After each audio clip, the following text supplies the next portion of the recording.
Salut les amis, salut tout le monde et bienvenue une fois de plus sur votre chaîne d'information préférée, Club Info.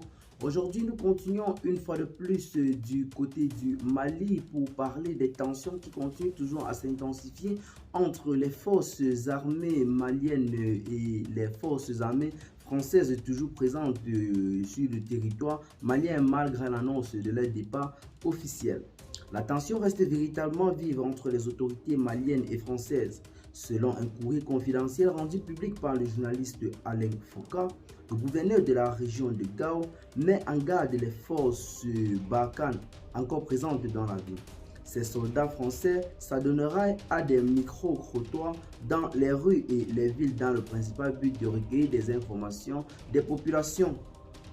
Le gouverneur de la région de Gao est sorti à travers un communiqué officiel et a tenu à recadrer tout ceci, notamment à travers cette affirmation, je cite: « Il nous a été donné de constater que les éléments de force de Barkhane s'adonnent à travers les rues de la ville de Gao à des interviews, autrement appelées micro-trottoirs. Une telle attitude ne saurait être acceptée car elle n'est ni le rôle ni le mandat de votre force.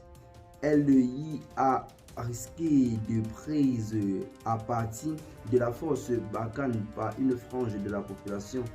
Cette pratique pourrait s'assimiler à une action de déstabiliser à la fois notre région ainsi que notre pays tout entier. C'est donc la raison pour laquelle je condamne avec fermeté cet acte de l'armée française. » Eh bien les amis, telle est une nouvelle sortie des autorités maliennes contre l'armée française qui, depuis quelque temps, continue à être de plus en plus détestée sur le territoire malien.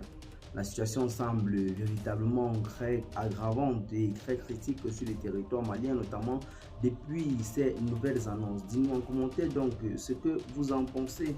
Les Français restent toujours présents sur le sol malien jusqu'à présent, mais l'arrêté concernant leur départ a déjà été signé par la présidence de la République, notamment le palais de Koulouba, le colonel Assimi Goïta. Nous attendons vivement vos avis dans les commentaires.